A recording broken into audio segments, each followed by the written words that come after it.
Halo, selamat datang kembali di materi saya kali ini.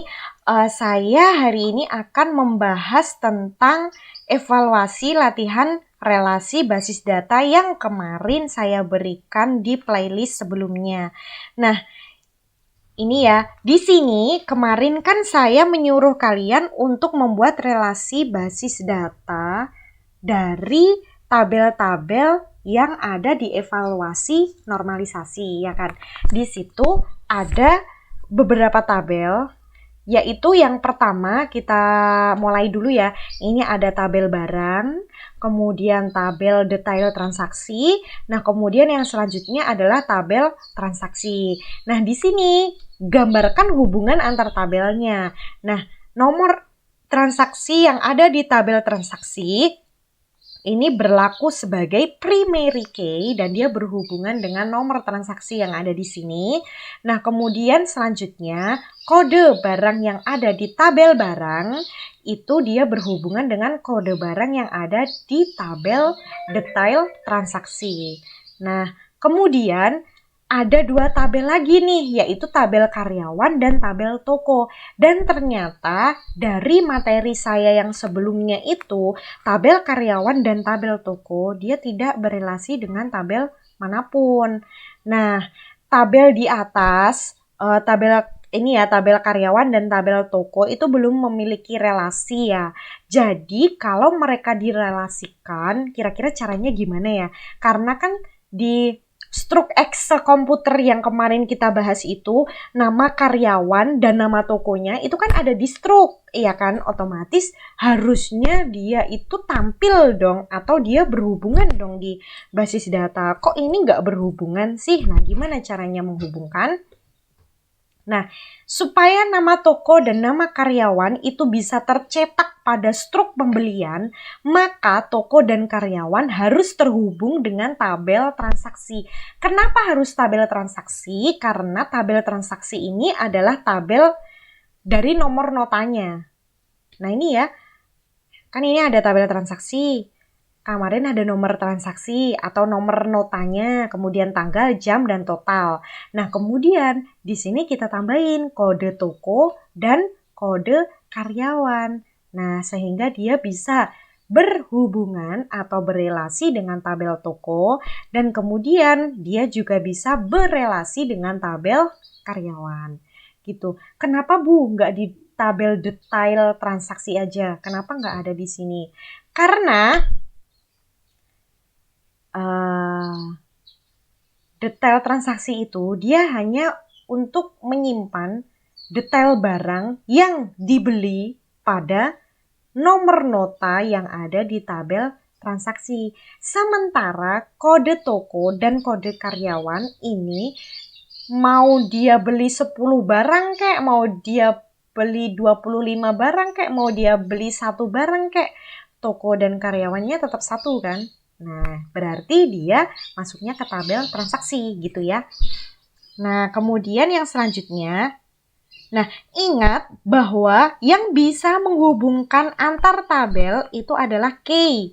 Dan di sini kolom yang menjadi key itu adalah kode toko dan kode pegawai atau kode karyawan ya. Sorry, ini kode karyawan. Sehingga yang ditulis pada tabel adalah kode, bukan nama. Meskipun yang tampil pada struk kemarin adalah nama karyawannya dan nama tokonya. Tetapi yang dituliskan di basis data itu hanya kodenya saja. Karena dengan memanggil kodenya saja, itu dia sudah memanggil namanya, sudah memanggil alamatnya, dan sudah memanggil teleponnya. Gitu ya. Nah, kemudian, yang selanjutnya adalah pendefinisian hubungan atau pendefinisian relasinya. Yang pertama ada tabel toko dengan tabel transaksi. Ini ya, ada kode toko di tabel toko, kemudian dia berhubungan dengan tabel transaksi, kode toko yang ada di sini.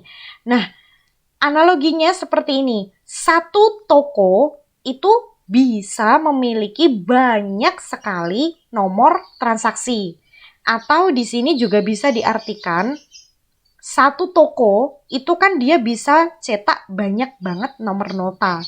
Nggak mungkin lah satu nota itu dicetak nama tokonya beda-beda gitu. Ya nggak? Satu toko dia bisa nyetak banyak nomor transaksi. Tetapi satu nomor transaksi itu hanya dimiliki oleh satu toko.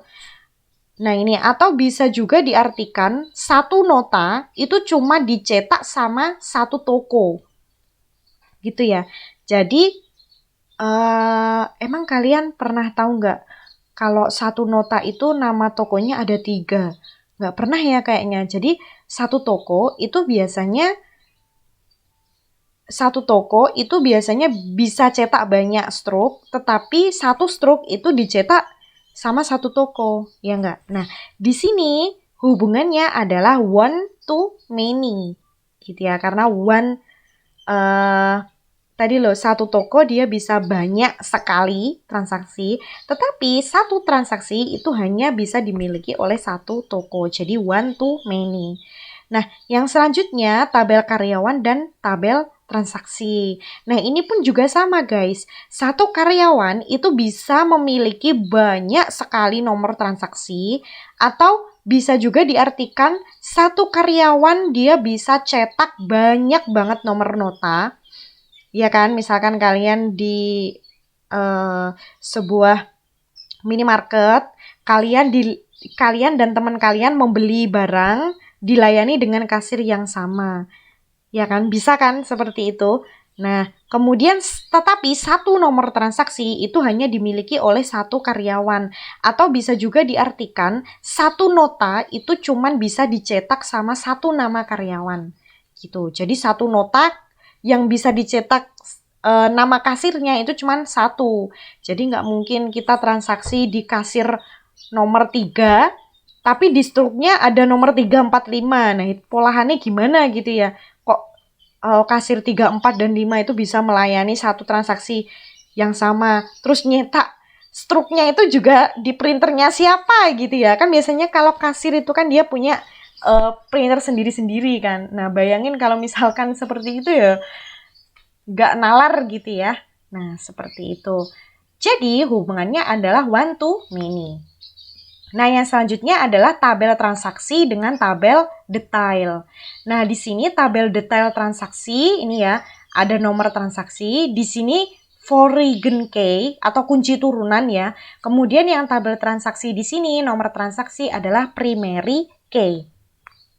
Nah, di sini satu transaksi itu hanya bisa memiliki satu detail transaksi, atau bisa juga diartikan satu nota itu cuma punya satu detail gitu ya.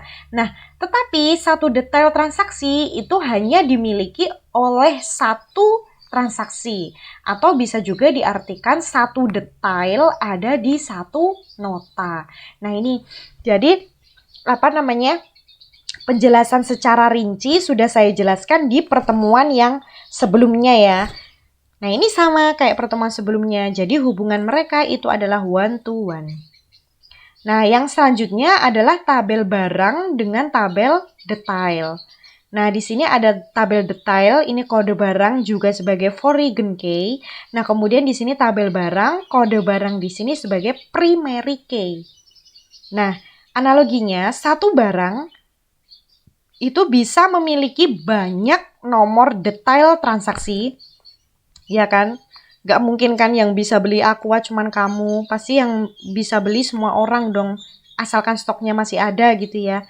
Nah, atau bisa juga diartikan satu barang itu bisa ditransaksikan oleh banyak sekali nota. Gitu.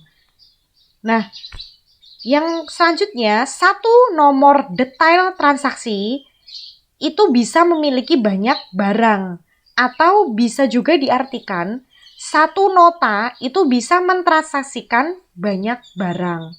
Ya kan, satu nota kan nggak cuma berlaku untuk satu barang ya, biasanya ada banyak barang. Nah, di sini hubungannya adalah many to many, karena satu detail bisa merecord atau mendata banyak barang, sementara satu barang itu bisa dimiliki oleh banyak nota. Gitu.